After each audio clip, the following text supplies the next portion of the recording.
Welcome back to another episode of Rob Sports Center. As you can see by the title and by the thumbnail, today I'm going to be breaking down some film from Emeka Egbuka's first regular season start against the Atlanta Falcons. So we're going to get straight into this video. Now, this video is kind of scary for me to watch, and I'm going to tell you why. For those who may not know, I am a New Orleans Saints fan. So by me being a New Orleans Saints fan, the Atlanta Falcons are in my division. So by them being in my division, we have to play them 2 times a year. We already had Mike Evans to worry about and Chris Godwin to worry about. Now you add him in there, y'all just making it a bad day for us. So, man, the very first play, you see that they come out in the 5-wide set, which is kind of interesting, because a lot of teams, the common trend from breaking down film, I've been seeing that a lot of teams operate at those condensed formations, obviously for a few reasons. One of them mainly just being able to create those pick and rub routes, especially if you're going up against a team who likes to run a lot of man-to-man coverage. So right here you have him lined up in a slot. It looks like the Falcons were in some type of zone coverage. Just kind of looking at the all the defenders and how their eyes are kind of at the quarterback, and he was just able to slip behind them. So he just runs really a simple in route. It looks like maybe a 3 to 4 step in route. Now just look at the burst of acceleration he gets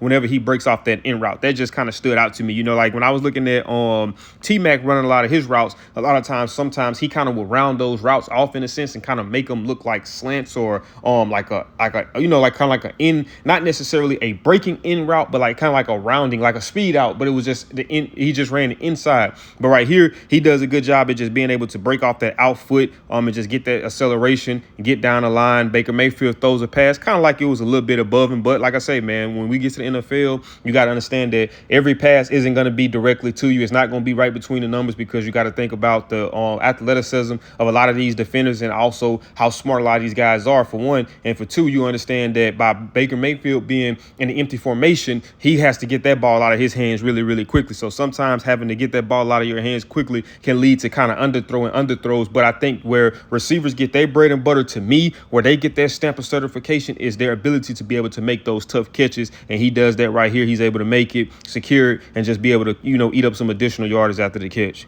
So it's so crazy just looking at the first clip, right? And I talked about how I wouldn't say it was weird, but I was just talking about how we saw them lined up in a spread, in a shotgun for one, but we saw them lined up in a spread. Like I say, the trend in the NFL right now are condensed formations. And like I said, I was telling you the benefits of it, like I said, is to be able to attack man coverage, especially if it's a team who likes to run a lot of man, because you create the pick, you create rub routes, and you also cause confusion too, to where if defenses aren't communicative defenses in terms of saying, hey man, if this happens, this is my guy. If this happened, that's your guy. Then you will find yourselves with a lot of guys running open when you run those mesh concepts, which is most definitely good when you get down in the red zone, the high red, low red, and goal line. So right here, he just showcases his ability to be able to stretch the defense downfield.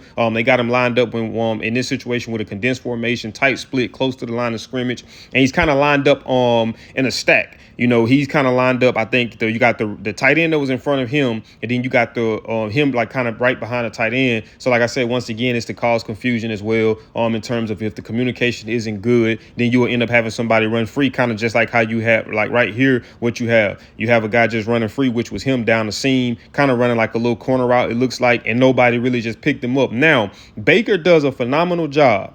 Now, with this pass, now, in the previous clip where I was talking about when he had ran the route and Baker kind of put it a little above his head. Now, right here, he threads the needle on this pass, right? So I heard Mike Lombardi say that Brett Favre said that all good quarterbacks can hit the doorknob.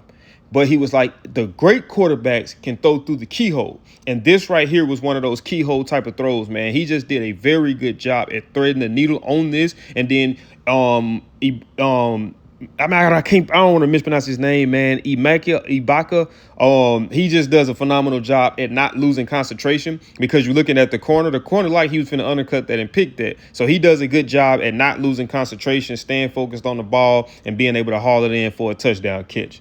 All right, so right here, this is a play that showcases his versatility. So he's one of those guys that you just have to figure out ways to get him the ball, right? And obviously we know that going into week from week, defenses are going to game plan around, okay, where does he do well and how do we take that away from him? So if they take away one aspect, when you're when you're one dimensional, then you're just not effective. But when you're a guy that can do multiple things, that's why I always preach the importance of versatility. Then, okay, if y'all say, well, we're going to take this option away. Okay, cool, fine. Take that option. We gonna hurt y'all here. So when you have a guy like this, he possesses those traits to say, okay, we just need to figure out ways to get him the ball, and we're confident that he's going to be able to make things happen. So right here, he just showcases his downhill running ability, kind of, obviously sticking in between the tackles, hitting the B gap off of that jet sweep, just and hitting it not timid, hitting it without any fear. Once you see the opening right there, you see the offensive lineman kind of pulls and go and set the edge for him. So all he has to do is just hit that B gap, and he does it. He doesn't hesitate, and he just gets downhill. And like I said, man, if you're a ball carrier, one thing you want to do now, I would have loved to see him kind of lower his shoulder a little bit more, but obviously, man, his first game of the season, he's just not kind of getting acclimated to the pace of the game, how much stronger these guys are and how much athletic these guys are. But I would have loved to kind of just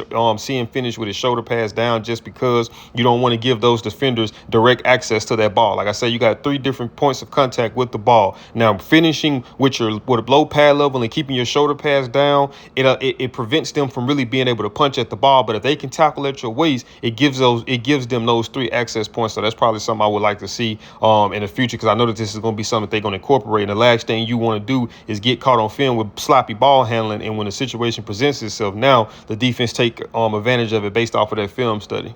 All right, so the very final play, man, we got the Buccaneers. They're coming out in a 3-by-2, which is 3 receivers on one side, 2 receivers on the other side. He's lined up on the 3 receiver side. And like I say, man, the biggest thing been the condensed formations. That's what I was talking about in a few clips. I think the one before this one and probably the one before this actual clip. And I was just talking about how a lot of teams are running those condensed formations. So sometimes it'd be a little refreshing to see something a little different, see them kind of spreading that thing out still. And then when you got a guy that's, that has that big play potential, like him, you want to spread it out and you want to give him opportunities to be able to text. I mean, you can do it from a condensed formation too, but I think that doing it from a more spread it out formation, it takes away the possibilities that the safety can kind of have to really be able to be an immediate threat to that play. So right here, they just got him lined up wide, and we've seen him lined up pretty much everywhere, man. We've seen him lined up inside the numbers. We've seen him lined up outside the numbers. We've seen them lined up in a condensed formation, just being on one receiver side. And we've seen him lined up in the spread. And right here we see him lined up in the spread again. This time he's just out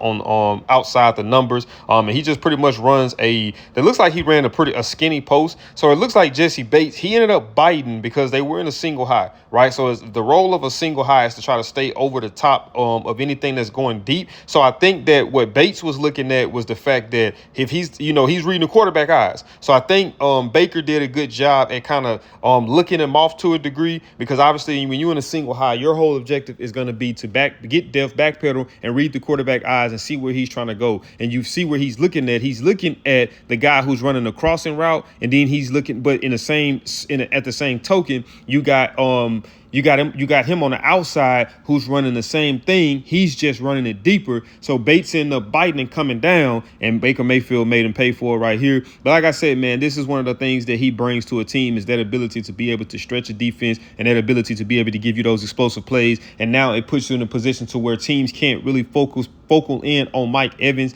And now it gives the Buccaneers another added, weapon outside of Mike Evans. When teams decide, okay, this game, Mike Evans is not going to be effective. This is what we're going to do. We're going to double team him all game, and we're going to make somebody else beat us, and they're going to have to make us beat it. They're going to have to beat us consistently. With him, he gives you that option of having somebody that whenever they decide to take Mike Evans out the game, and it might take, and it might help Mike Evans in ways too, because now they saying, okay, we can't double him because we have to worry about this guy too, and we know that we know the explosiveness and the big play potential that this guy brings to an offense. So, man, I most definitely do not look forward to watching him over the season, but I most definitely do not look forward to dealing with him over the course of the season in our 2 division matchups. Like I said, Mike Evans already is hard enough as it is. He's already enough trouble as it is. So now you done added a whole nother piece to that mix. Man, it's going to be scary for teams, and we seen that opening week against the Atlanta Falcons. But, man, if you guys did enjoy this video, man, do me a big favor, man. Smash that thumbs up button. Also, if you're new to the channel, make sure you subscribe. When you subscribe, make sure that you turn that notification bell on, or make sure that notification bell is turned on. That way you'll be notified every time I upload, and I'll see y'all in the next video.